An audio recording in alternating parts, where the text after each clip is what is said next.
So the purpose of the presentation today is really, again, to help anyone who's thinking about going back to college, later in life as an adult, as a working professional. It's different, obviously, than if you're going to college as a traditional student at a younger age. There's lots of things to consider, and we just want to equip adult learners with some key things to be thinking about before they enroll in classes. Because if you do this, it's going to set you up for success. It's going to help you to be well prepared to begin this journey, because it is a journey. It's a big decision, and a lot goes into it. So we put together a list of 10 things that every adult should know before they return to college. Briefly, I want to talk about the Orlando campus of PBA and just tell you, who we are. We are a private Christian institution. The university was founded in 1968 down in West Palm Beach, Florida, where our home campus is. Here in Orlando, we opened up in 2001, and we have moved to our current location there on Millennia Boulevard in 2003, where we serve adult learners who are looking for a very personal, family-oriented education. That's who we are. We're about community, small classes, knowing our students on a personal basis, and walking with them through this journey as they are completing either their bachelor's degree or their master's degree. And we have programs in organizational leadership, ministry, psychology, counseling, divinity, Christian studies, nursing, and we're adding an educational leadership program this year as well. So we have a wide array of offerings, and we serve adult learners from all walks of life. But the common goal is that they all are coming back to complete their degree for a purpose, and they are desiring to use that degree to go out and be a positive light in their community and in their work environment, and to utilize what they're learning to go out and make a difference. So it's a little bit about the Orlando campus, and now I'm just going to jump into these 10 things that will help you, again, make a informed, wise decision as you decide about going back to school. Some of these will be a little deeper, getting you to think about yourself and who you are, and some of them will be about the college admissions and financial aid and enrollment process. And then others will just get you to be thinking about the investment and the support system that you'll need to be successful. So the first one is the foundational one, and we often ask students or prospective students this question when they first come in, and they say they want to do a certain degree program. Well, we would ask them why, and the reason we would ask that is because we want them to clarify their why, that is their reason for existence. In other words, what is your purpose in life? What are you trying to accomplish? Maybe what do you think your calling is? Depending on your faith level and your relationship with the Lord, you might resonate with that more. But it's really getting to that core of, like, what are you supposed to be doing with your life? And the reason we want you to think about that is because that's what's going to motivate you. That's what's going to drive you. That's what's going to help you to stick with a degree program, because it is a big investment of time and money and energy. And if you're not clear on your why, then it could be very easy to give up. But when you've got clarity about your why, your purpose, that's going to keep you going. That's going to enable you to push through the pain a little bit, and to stick with it. And it's just going to remind you, again, in those tough times when you're dealing with a lot of schoolwork and papers and presentations, and you're being stretched, you're going to say, why am I doing this? And you're going to bang your head against the wall. Why am I doing this? You're going to remember, no, this is why. This is my reason. This is my long-term purpose for why I'm doing this. And so that's something we want to help all of our students to get clarity about, to really get a sense of why they exist. And again, like I said, some of these questions will be a little deeper. This is probably the deepest one. It'll really get you thinking and reflecting on that why. But that's going to help you to align with the next point, number 2, which is your degree program that you choose. See, this seems kind of obvious to say, align your degree program with your goals. So it is, but at the same time, we have to remind prospective students to select the right degree program. So if we know your purpose, and we can just use counseling as an example. You say, my purpose is to help people who are hurting through being a Christian counselor. So we know what's driving you, and there's probably more that's deeper in that purpose and that's behind that. And so your goals are to become a counselor, build your own practice, help people maybe in a specific area of counseling. Well, naturally, we would tell you to select the counseling program. You wouldn't go select a leadership program or the Master of Divinity program. While those are great and you could learn a lot that would help you, they wouldn't align with your goals. So there are sometimes when adult learners will just get a degree to get a degree. And I get that. There is this sense of accomplishment and, hey, I checked a box. But we believe that, again, the investment of time and money and energy is too great to just check a box. We want it to be meaningful. And so if we know your purpose and you know your purpose and you've got that clarity, now we can move to this next step of making sure that you select the right degree program that's going to enable you to achieve your goals long term. Next is to get into a little bit more of the specifics of classes and moving into learning more about the school and the admissions process. So number 3 is deciding how you want to take classes. Now, in our current environment, everything's online, right? We don't have in-person classes right now. Well, we believe that that's temporary, and we're optimistic that that will change, hopefully by the fall semester, and we'll be back in classes and everything will be back to normal. So the reason this one is important, again, is to know, okay, what type of learner am I? Do I want to be around people? Do I need that interaction, that accountability, being in a class with my peers and to be able to interact with my instructor? Or am I very self-directed, disciplined, task-oriented? Am I able to manage my own program and prefer to work a little bit more independently? If so, then an online program might work for you. And maybe you say, my work schedule doesn't allow me to go to class at night. I really need the flexibility of the online program.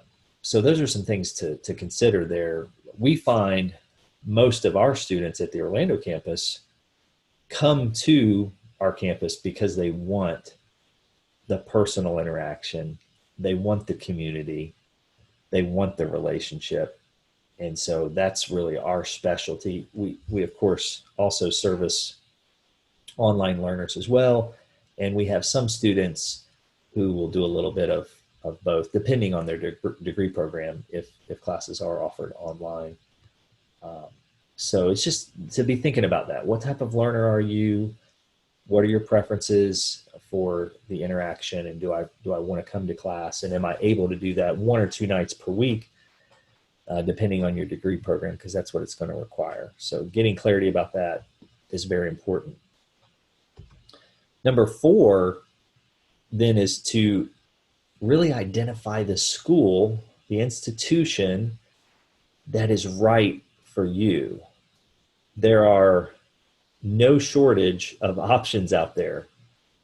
You have plenty of schools to choose from in our market in the Orlando area. Online, obviously, there are tons of schools. You need to find the one that's right for you, not the one that's the biggest, the most well-known, most prestigious.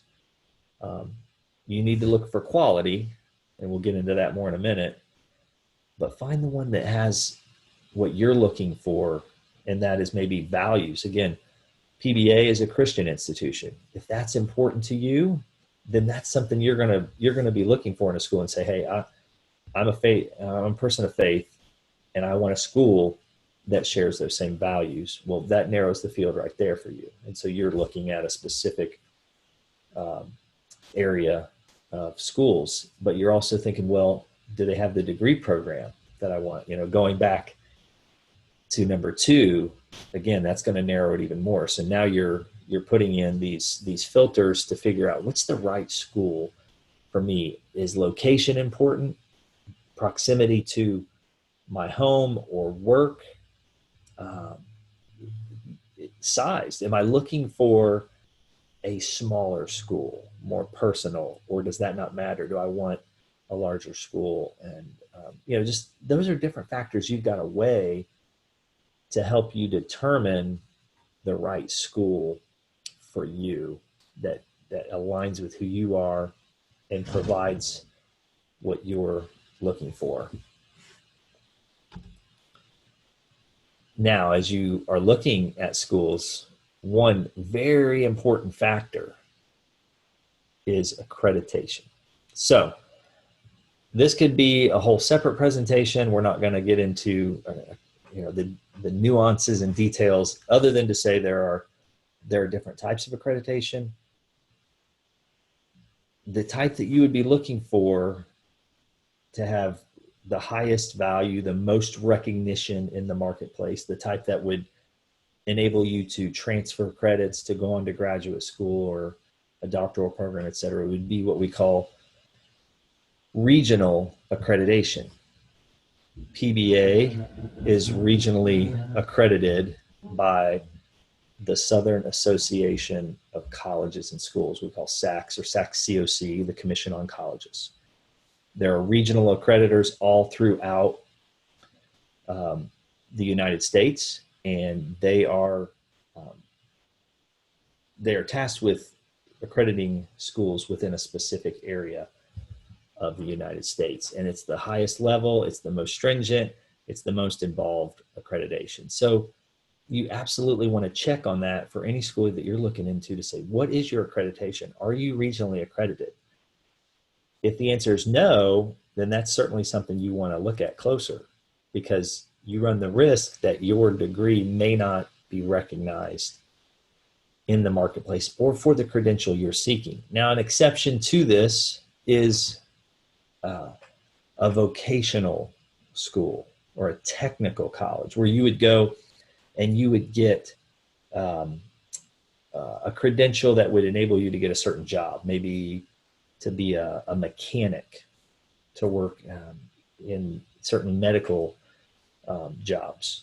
That's a little bit different, because those trades are for specific jobs.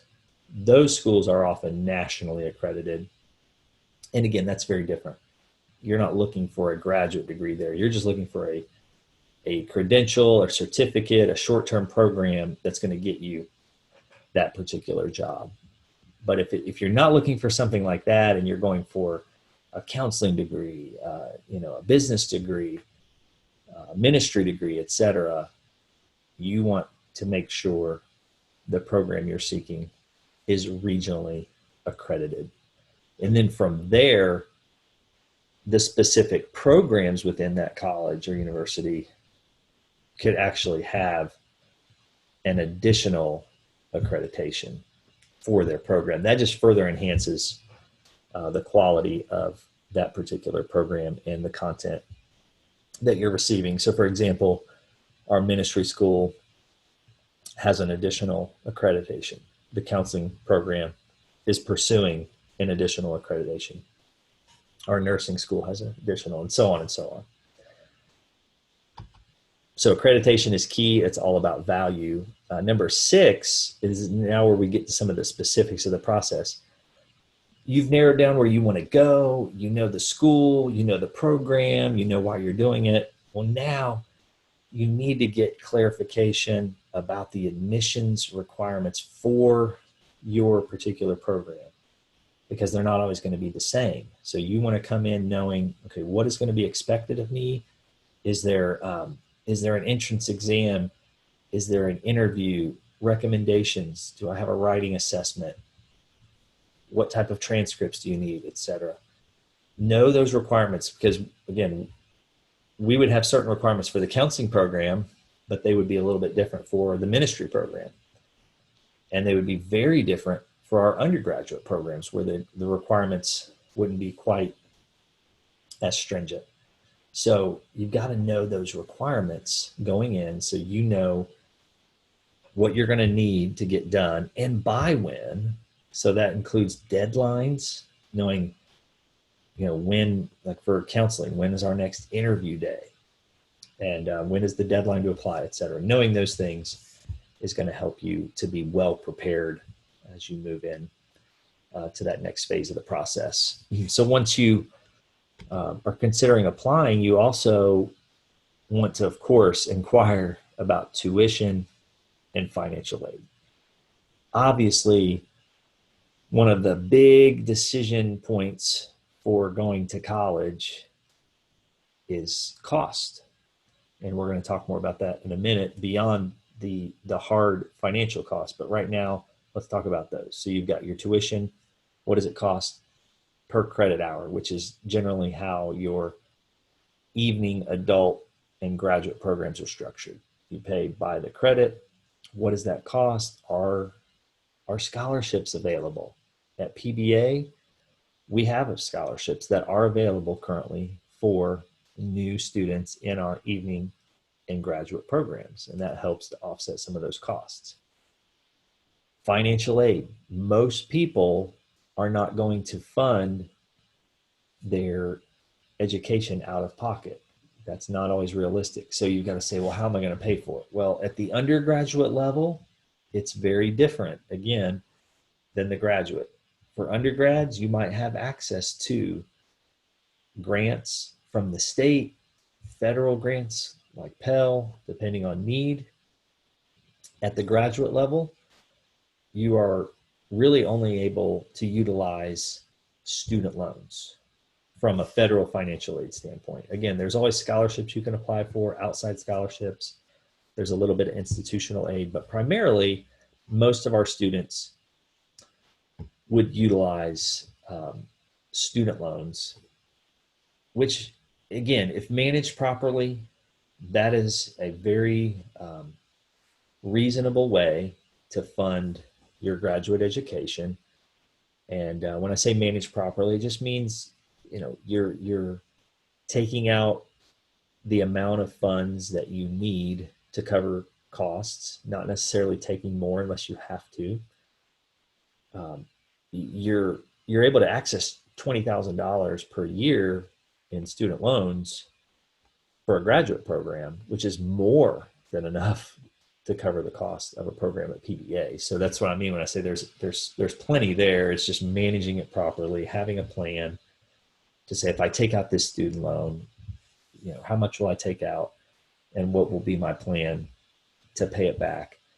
But you've just got to look at that, and that's a personal decision to say, am I comfortable taking out the student loan to fund my education, to get me to my long-term goals and help me to fulfill my purpose? And that's something you have to decide and just think through. But just to go in, again, eyes wide open. I know how much this is going to cost me on a semester basis, how much it's going to cost me on an annual basis, and then on an aggregate basis for the entire program. And then you've explored financial aid. You learn more about the FAFSA, which is the Free Application for Federal Student Aid. That's a process where you are able to apply with the federal government, and that enables you to get access to things like student loans.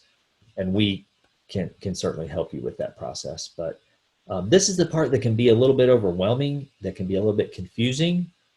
And so we want to help you to navigate it, to have clarity about it, and to not let this become a stumbling block to keep you from moving forward. So moving on from there, number 8 is for you to find out if any of your prior coursework will transfer. Now, where this really applies is if you are completing your bachelor's degree. If you started a bachelor's, you got an AA, but you never finished that bachelor's degree, this is where you really want to say, hey, what will transfer? Can I get credit for life experience? I have licenses, I've done lots of training, additional learning outside of formal education. So you want to get real clear on what will transfer and what that process looks like, because you want to take advantage of anything that you've already done that will help get you closer to completing your bachelor's degree. Now, at the graduate level, transferability of courses is very different. If you've started a graduate program and not finished, it's possible that you could transfer a few of those courses into a graduate program, so long as the courses were taken within just a few years. They can't be too old. They can't be 10, 12, 15 years old. But again, it has to align with the program. So if you had say you started a business degree and you said, hey, I want to start a counseling program now, the coursework's too different. That's not going to transfer. But if it's a counseling program into a counseling program, then we could certainly look at that and see if anything will transfer, just to help you not to lose those credits. But if it's been a master's degree that's been conferred, then you can't use those courses towards another master's degree. The graduate degrees stand on their own. But it's an important question to ask, and just make sure you do your due diligence there. All right, the last two questions are, or last 2 points are really for you to think through, again, a couple of key things that are just going to mentally prepare you for what lies ahead. So you've got your foundation. You've looked through all the details of where you're going, the process, the cost, the financial aid, all those things. Now it's just, again, to think through, okay, am I ready to give up a couple years of my life? So the opportunity cost essentially is, what am I going to give up so that I can go back to school? So that might be a couple nights a week where you're not at home, and you're going to miss out on time with family, maybe at church or activities that you're involved in.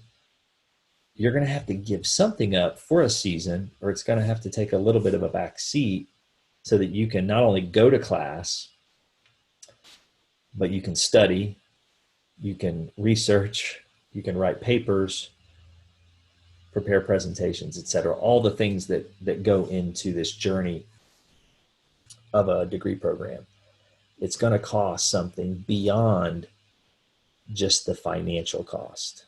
And all of us at PBA have done some sort of program as an adult. So we can relate, we can help you to get a sense of what that looks like. What I will say is, yes, there's a cost, but I'll also say that we know it's manageable and it's doable, but because we've seen it done time and time again. And we know that that students can absolutely manage this and get through it. And the time usually flies by. 2-3 years sounds like a long time, but once you get going and you're in your program, you get to the end and say, man, that was hard, it was challenging, it stretched me, but man, I can't believe how fast it went by. So Just know though that there is going to be a cost, and you've got to weigh those long-term benefits too.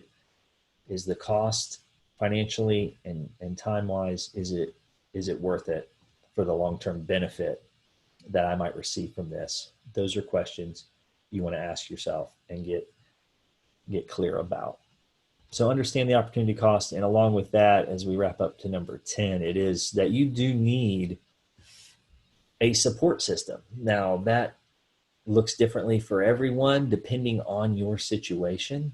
Do you have family? Do you have close friends, people from church, etc., who you rely on for support? When you go through something like this as an adult who is working full time and going back to school, you need support. You need encouragement. You need someone who can listen to you. Maybe when you're frustrated and you just need to vent a little because you're overwhelmed. That's okay, but you need that system of support outside of the school. Now, inside, just using PBA as an example, we try as much as possible to be a support system through our staff, our faculty. Part of who we are is a community. It's this idea of that we want to care for and support one another.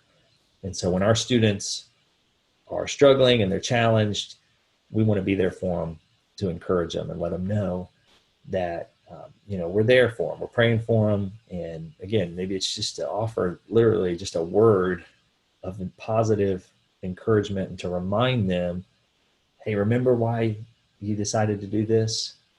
And just remind them of that, going back to that point number one of why you're here. So having that support system is so key. I can tell you, we always see that at graduation each year when students have an opportunity to thank family and friends who have been there for them. And it's always a meaningful time for them to express that gratitude to the people who walked with them through the journey and maybe had to give something up, that they didn't get to see their loved one as much as normal. So that support system is essential.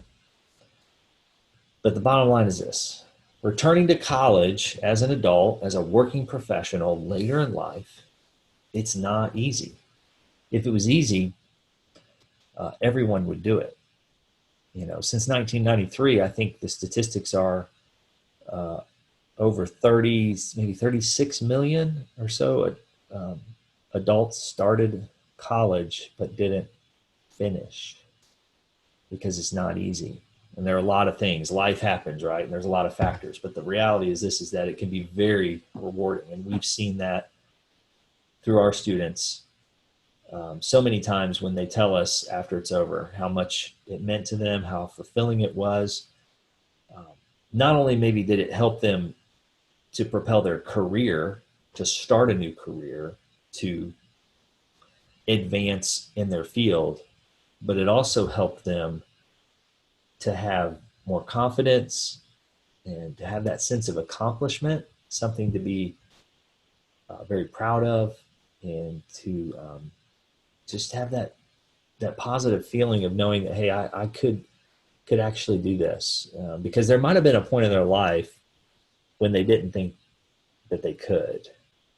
And so for us at PBA Orlando, we want to encourage adult learners, we want to equip them, and we want to empower them, to go out and do what they're called to do. So just know that it is a very rewarding journey. And so lastly, I would say this. Some next steps, some things to think about as you ponder your educational future. If you haven't thought about that why question, those long-term goals, I really recommend you take some time, sit down and think through that. What is your why? What is that purpose and reason for existence? And what are the long-term goals that align with that? What do you see yourself doing in 3 years, 5 years, 10 years? And then you find out, do I need a college degree or a master's degree to help me get there and fulfill that? And the answer is yes. Then take some time, research schools and degree programs, start looking around, see what's out there that aligns with that purpose and your goals. And then, weigh the costs. You got to do that, your research on the financial costs, but also the time. How long will the program take if you go full time, if you, follow the normal schedule? Is it 2 years? Is it 3 years? Get a sense of timeline and what the expectations would be, and weigh those costs. Am I willing to invest X amount of money? Am I willing to invest 2 nights per week studying, research, papers, etc., when I'm not in class? You just got to weigh those costs and go in with both eyes wide open, because that's going to save you a lot of heartache later when you get in and go, oh, I wasn't prepared for this. The more prepared you are, the more successful you'll be in your program. Evaluate your finances, develop a plan, and just determine, hey, can I fund this? Can I partially fund it? Will I take out a student loan? If so, what will be my plan to repay that? Again, just setting yourself up long-term for success. And of course, we always suggest that you seek wise counsel. Of course, you come to us, we're going to help you. We're going to give you all the information you need about the program, about financial aid, etc. But beyond that, you need to decide, is it the right decision? And maybe that's family, maybe that's a pastor,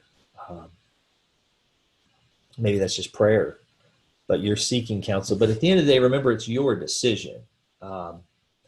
So I say wise counsel because I think wise counsel is always going to offer their perspective, but they're not going to make the decision for you. And sometimes people don't always support adult learners going back to school, and they might try to talk them out of it. But at the end of the day, it's your decision. You need to decide, is this what I'm supposed to do? Is this what God's calling me to do? And focus on that first and foremost. But having some of that wise counsel is always helpful as well, just to help you get perspective. Real briefly, just PBA Orlando, if you haven't inquired with us yet, if you're not sure which programs we offer, check out our website at explore.pba.edu/Orlando. You can fill out an information request form there. We can be in contact with you. All of our degrees are listed, from bachelor's degrees to our master's degrees as well. So would love to hear from you and just find out how we can serve you.